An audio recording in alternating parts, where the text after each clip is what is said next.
right, good evening, everyone.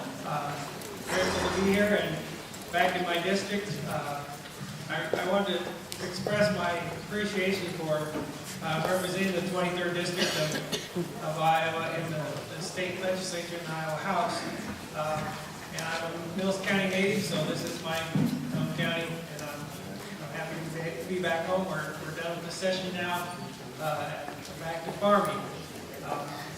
I was raised in Mills County on the farm there, just northwest of Imogene, a mile north of the Fremont County line. I have served my first term in the Iowa House.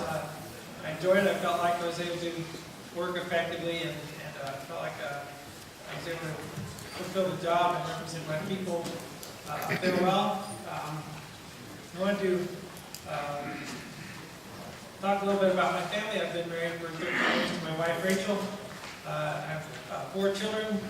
Matthew and Pete are here, and Julia and Ethan are with Mom in Des Moines at a homeschool conference that we're going to head up there afterwards. And we are expecting another one in November, so I'll just start telling people about that. So one of the things that on the state level, we are a little different than the national level. You'll hear about the national debt that we have, the deficit spending. The Republicans in the Iowa House have set up some standards of not spending more money than we take in, and our ongoing revenue. In December, we have a revenue estimate, and we made a commitment not to spend more than that revenue estimate in ongoing expenses. We do have some one-time monies that we will occasionally distribute. But we set that standard in.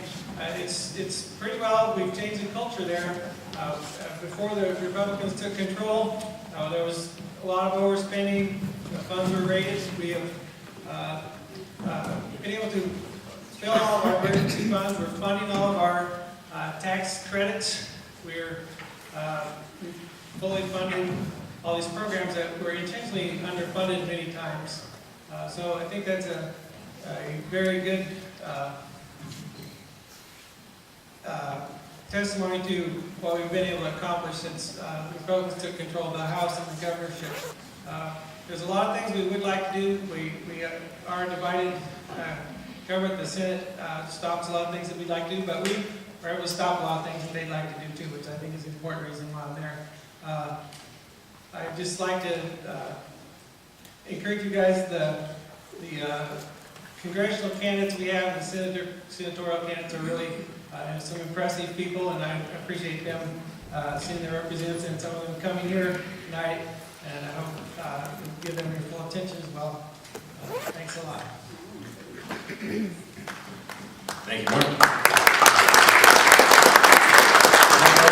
Representative from the 23rd District, living in Mills County, we have a close connection now to the House in Des Moines. We'll move now to our congressional 3rd District.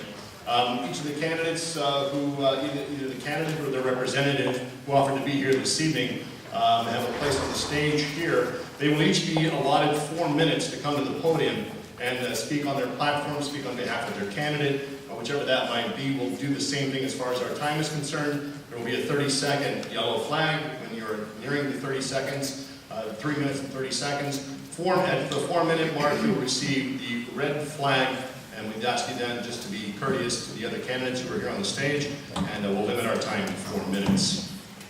So those candidates who wish to represent the congressional 3rd District, the candidates were drawn from a hat as far as the order they will speak, and first to speak this evening is Joe Grandinette, representing himself.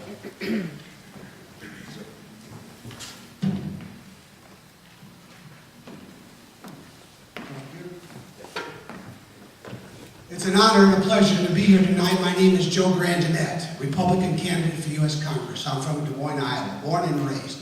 I'm an elementary PE teacher for 26 years, a non-union elementary PE teacher for 26 years.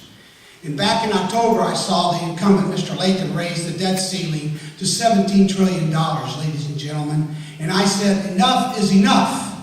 So I called my campaign team up, because I've run for office several times in liberal Des Moines, Iowa. And I said, I'm going to challenge him. And I'm having great success And then the first part of December, Mr. Latham decided to retire, and the rest of the gentlemen came into the race because of me. Because I had the courage to stand up to a 20-year incumbent that lost his way. Like Abraham Lincoln had the courage to stand up to the rest of the country. Like Ted Cruz and Mike Lee had the courage to stand up. Ladies and gentlemen, we are in a crisis in this country. Mr. Obama, Nancy Pelosi, Harry Reid, and with the help of John Boehner, has pitted the common man against the poor and entitlements. We lose. We lose. So you got to change that. And this is where you change it. With an outsider like me. I'm the outsider in this group. The rest of the individuals in this are honorable men, are political insiders. I'm the outsider. So, what do? You have to evaluate me, the man I am and the candidate I am. I'm a conservative. I will never let you down, just like I've never let my students down. And I've coached and I've had a place of business. I will not waver. I will not sell my soul. Ladies and gentlemen, political insiders, how's that working for us in Washington, D.C.? It doesn't work, to the tune of $17 trillion. And counting, a budget that's out of control. The fact of the matter is there's no budget. So we need to make changes. And that's where I come in. See, our generation, my generation, I'm 59 years old, we've done a terrible job. I see a lot of senior citizens here. Your generation passed the baton to my generation. We blew it. We blew it. So I want to get into your heart. I want to get into your mind. And I want to touch your soul. Because, ladies and gentlemen, until we make changes, it's the same old thing. And if they don't come along, like I've come along challenging 20-year incumbent, we'll have the same thing. And my advice is every Democrat and every Republican should be primaried in this country until they think like I do. Because we need to make changes. If you don't make changes, we're back to where we are. And I'm an outspoken critic on a lot of things. I'm not afraid. I have passion, as you can see. I have a lot of passion. I'm a coach. And when you have passion, you believe what you are, you don't have to think about what you're saying because I've lived a life of diversity. And because I've lived that life of diversity, I bring something extra to the table that Republicans don't have. I don't see anybody of color in this group. My life has been a diversity because of the fact that I've touched the people I've touched through teaching and coaching and the teachers, and I'll bring them along. And I don't have much time left. See, I don't have a lot of money in this race, but I have a lot of votes and I have a lot of friends. I just want you to be my friend. And I want you to tell 10 people. And have 10 people tell 10 people. And I'll get elected June 3rd. And I'm the common man that you can trust to tell the truth. Thank you very much. Joe Grandinet for U.S. Congress. Thank you, Mr. Grandinet. Seeking the Republican nomination for Iowa's 3rd Congressional District. I do appreciate you holding your applause until after all the candidates for a particular office have spoken as well. You're doing great so far. Thank you. Next to speak this evening, speaking for Robert Kramer is Kit Murphy.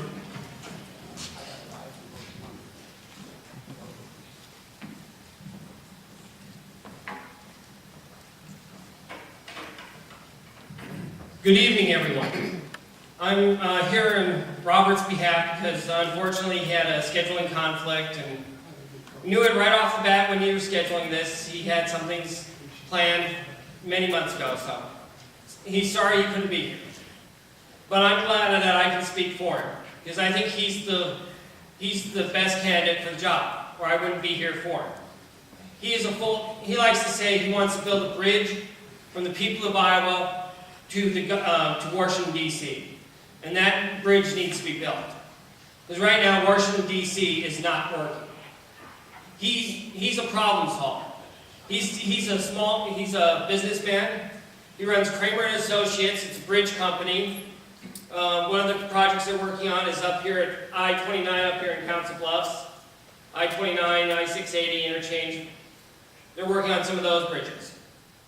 But he believes, he looks at it as a project. He wants to go to DC, get the job done, and then come home. Because he's an engineer. That's the way he looks at it. That you go out there, you just don't spin your wheels, you get the job done. And that's also given him a lot of experience in the private sector. He's had to deal with federal government regulations, EPA regulations. He tells the story of how they were building a bridge in Nebraska, and because of some fish that might spawn within a 200-mile radius of that bridge, they had to add $2 million to the project. Because they had to build a secondary bridge so that they could get out into the river to build the regular bridge. Because they wouldn't let them disturb the sand in the riverbank, and in the river bottom. He also is a strong social and fiscal conservative. He likes to use the analogy, and I think it's a great analogy. It's the Ford commercials where you have and, where they come out and they have the pool out there and he goes, nuts or bolts, and then the pool falls apart because it's better to have and. And that's Robert for you. He is the and candidate. He is a strong social conservative and has the strong business background to make everything work. You might have heard about him in the past. The only public notoriety he had in the last year was when Governor Branstad appointed him to the Board of Regents. They thought it would be good to have someone on the Board of Regents with building experience, because they were going to be doing $1 billion worth of construction on the campuses. But the Democrats in the Senate would not appoint him to that job because he was too socially conservative. He's a pro-life, and he was in favor of traditional marriage. And he stood by his beliefs in those hearings. He tried to work for common ground, but the Democrats would not have any of that. So they would not appoint him to regents. I think the Democrats didn't want him for that. That's a very good indicator that he would be a very good congressman. If you have any questions about the campaign or want to get involved, I'll be in back by my table as you leave, so come and see me. And you have a great night, and thank you for having me. Thank you, Mr. Murphy. Speaking on behalf of candidate Robert Kramer for the Republican nomination for Iowa's 3rd Congressional District. Next on the agenda, speaking on behalf of Matt Schultz, is Naomi Lyman.